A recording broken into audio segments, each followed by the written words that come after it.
Hey there, just getting ready to start the class. I know that you'll be watching the recording, so I'm gonna just try to, every time I do another step, I'll just come back over here. It's gonna probably be a really long video because there's a lot of drying times in between.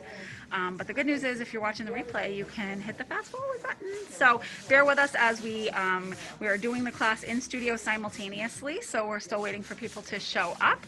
But the very first thing that everybody's doing when they come in is they are sanding their board, and basically you should have in your kit a piece of sandpaper. You should have a little makeup wedge, we'll use that later, a bigger sponge, and little push pins. So you should have a push pin in your kit too, and we'll use that later. That's just kind of a check on your supplies, and a little tiny paintbrush that you can use at the end if you want to do some little touch-ups. So with that being said, you want to take your sandpaper, you want to sand your board, find the side that you like the best, and that's the side you want to work on. You're going to want to have a paper plate handy, a jar of water or something to rinse out your brush. Oh yes, and you should have, in the studio, we're using a regular paintbrush. For the take-home kits, you guys get a sponge brush, but that's for later as well. So you'll need that little rinse jar handy if you need to rinse out your brush in between. The other thing you're gonna want on hand, if you don't have some, is some painter's tape. This is a frog tape. Glue painter's tape, masking tape works, but that's going to be so that you can tape out and paint on, like if you want a stained background with like a colored stripe, and that will give you some nice crisp straight lines. So start with sanding, and you always sand with the direction of the wood grain, right? So I'm gonna just turn the camera towards my project. When you're sanding, you're going to sand with the direction of the wood grain. You don't go across. And you want to just take a little extra care on the knots or any rough edges and give it a nice sanding all over. And we'll be back shortly.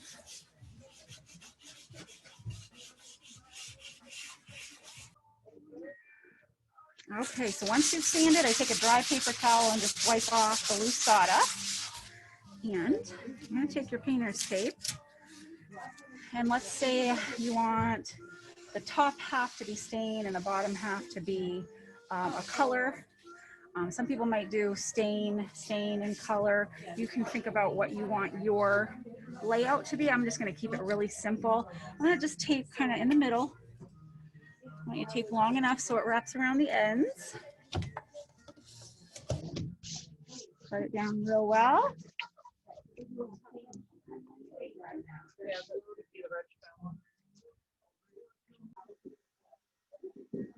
Okay, so I put my tape down.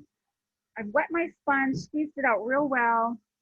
I'm going to stain the top half of this board.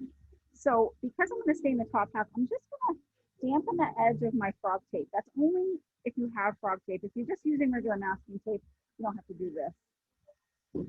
But frog tape has a magical ability to seal a little bit to the surface with a little bit of water. Then I'm going to take my stain in my sponge, dip it in, squeeze it out, and I'm just going to lightly stain. I don't want to bleed underneath the tape, so I just want to lightly, I don't want to push stain underneath, so I just want to kind of go lightly along the edge of my tape.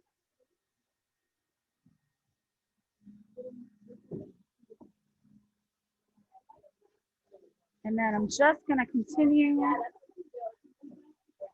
applying the gray stain to the rest of that half of the board.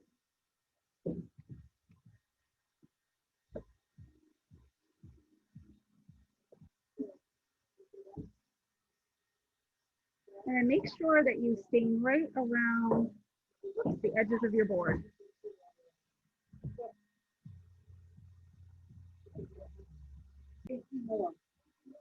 Okay, so once your gray is all dry, once your stain is all dry, you can peel off your tape. And then I'm repositioning it. So it was here. Now, if your tape is worn out, don't reposition it. Just get a fresh piece. I'm going to try to recycle mine. And now I'm going to reposition it on, so it's on the gray, so that I can create a crisp line for this color here. I'm just retaping.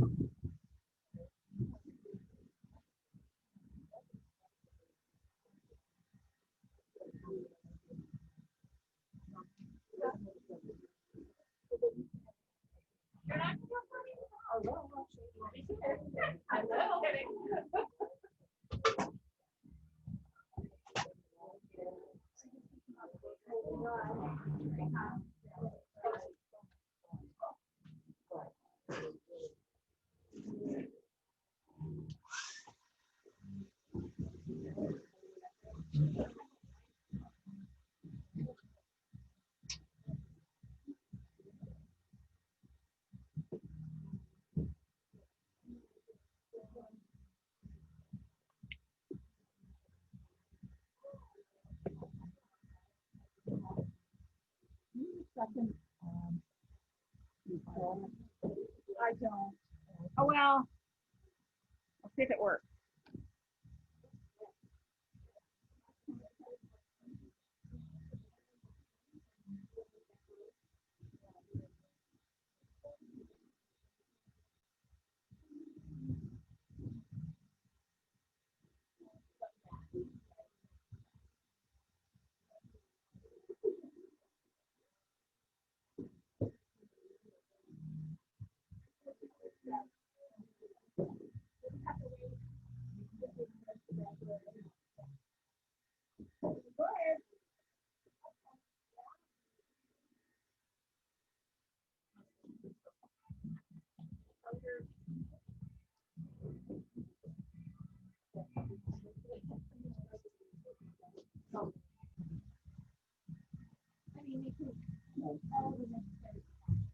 So I put my tape down, I'm painting the other half of my board, I'm protecting the edge of my gray.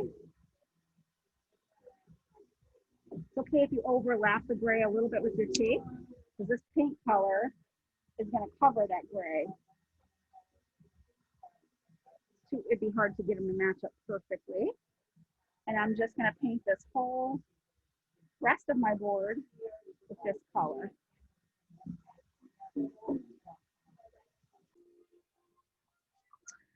All right, so once this is all completely dry, gonna peel off your tape. You could touch up if it needs it, if you find like any spots that kind of bled or whatever, you can do some touch-ups with a small paintbrush. And then you're gonna start to get your stencil ready. So this is your stencil. And it just kind of smooth down the top layer, just kind of give it a good rub down. I'm gonna flip it over. We're gonna peel this white backing off. So we're gonna start to peel slowly from the corner. You want the black to stay down, stuck to the tape. You want this black piece to come off clean. If black pieces try to lift up, you're just gonna rub them back down. This white piece should come off nice and clean. Sometimes you have to keep going back and rubbing down.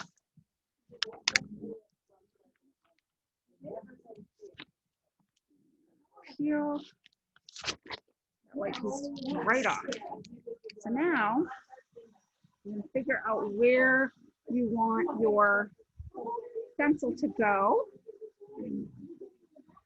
I'm going to position mine. I'm just going to kind of stand over it. Just going to place it. I'm going to eyeball it. Before you smooth it down, you got to make sure it's right exactly where you want it. And then you're going to smooth it down with your hands. Give it a good firm rub down all over. And then you're going to peel off this clear piece. You want to make sure again that the black stays down. Slowly peeling, pulling back. If any little black pieces lift up, it's going to press them back down. Peel slowly.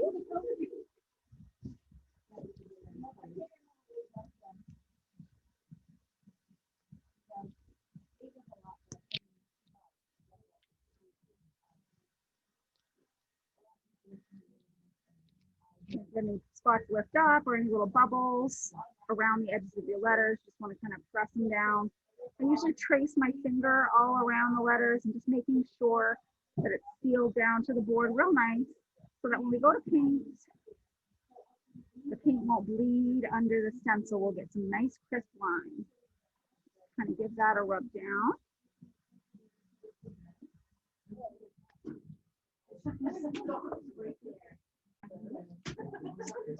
All right, so now I've got my paint a little bit squeezed onto my plate. I've got my little makeup sponge. Super important, if you want nice crisp lines, you got to put this paint on very thinly. So I just dip the sponge in and then I blot it off like 5 times. So there's just a trace of paint left on my sponge. And then I'm just gonna do light dabbing. I'm not pressing, I'm not pushing, and I'm not gobbing it on. One very, very, very thin layer on your first coat. Just light dabbing. Reload your sponge as needed. This will take at least 2 coats and maybe even a 3rd touch up. So each time you dip into the paint, blot it off. And just come in and lightly dab.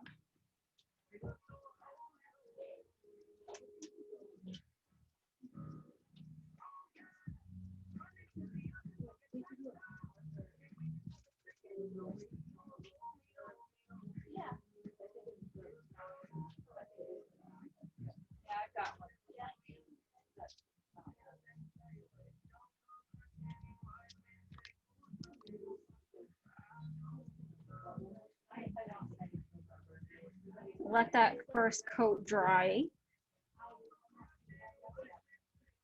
And you can come right back over and do a second coat. As long as it's pretty, as long as it's dry, you can come right back in and do your second coat.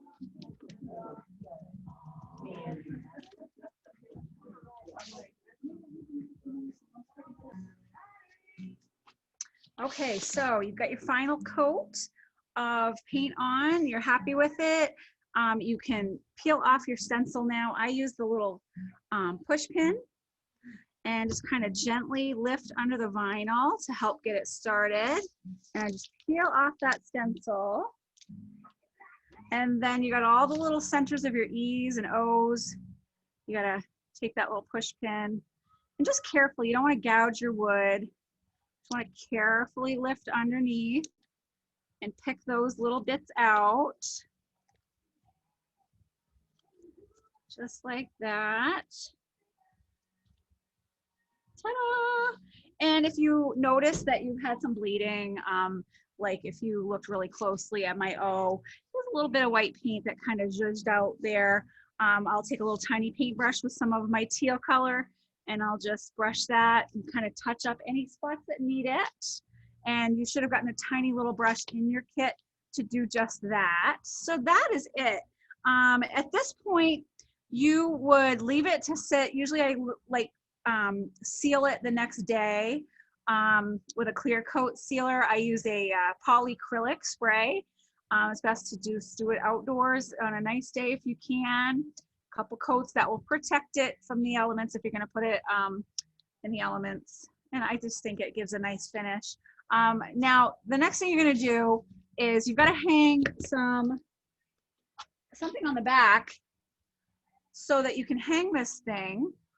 So what I do is before I decorate the board on the front and put a bow and make it all pretty, we got to put the hanger on the back. So I start with a piece of rope like this and I knot the ends.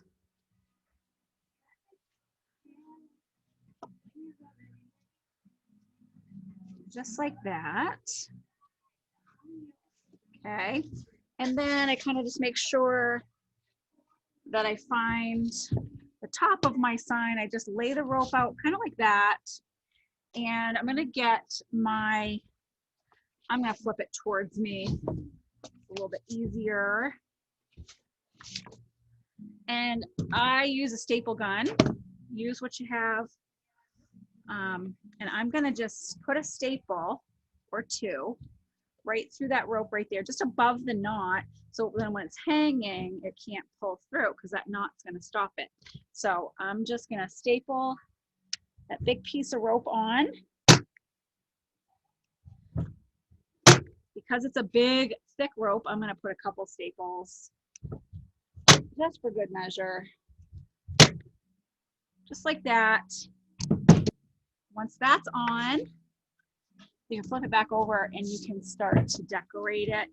One of the things that I like to do is we usually put a bow or something to dress it up. You can decide, do you want it a little bit off center? Do you like it in the middle?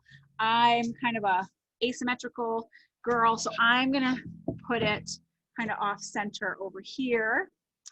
And what I'm gonna do, the way you're gonna attach the bow is you've got this little piece of jute twine, kind of find like where's your bow gonna be, just kind of lay that piece of twine there and get your staple gun back out and staple that piece of twine down to your board. And then you can tie your bow onto your board. So what I'm gonna do, I've got my bow, I'm just gonna find a middle, somewhere in the middle right here. I'm gonna lay it flat on my board. I'm gonna take my little pieces of jute twine and I'm gonna tie that on. That staple is gonna make sure that bow stays on. If you just did hot glue, I don't have a whole lot of faith. So, and then you can trim those off, those excess pieces, and then your little wire that's on your bow, you can also trim that off. I'm just gonna curl it up and tuck it under, and then you can fluff up your bow and make it look cute. And you can add greenery stems, flowers, pumpkins, you know, whatever you wanna do. But that's where you can get out the glue gun, because you can glue right into your bow. So like I just kind of grabbed a couple of leaves, and if I just wanted just a little bit of a leaf accent, I could kind of glue a leaf there, glue a leaf there. You know, you can kind of go crazy with it. You can tuck flowers into the bow. You can have flowers coming and berries coming out. You could glue a couple of pumpkins in there. Just decorate it however you want. You could do it year round. You could do it for fall. You could do it for Christmas. But what's cool is the other thing too, is if mine's just a generic welcome sign, if I wanted to decorate this little bow up for fall and then switch it out for Christmas, I could literally just cut that piece of twine, staple a new piece on, and tie a Christmassy bow on there. So you can make it somewhat interchangeable. So that's basically it. You've got your hanger on there, and hang it on your door. One little tip is if it's a door that you're going to use a lot and it's going to bang against your door, might be a little bit annoying. I would say use it on a door that you don't use that much.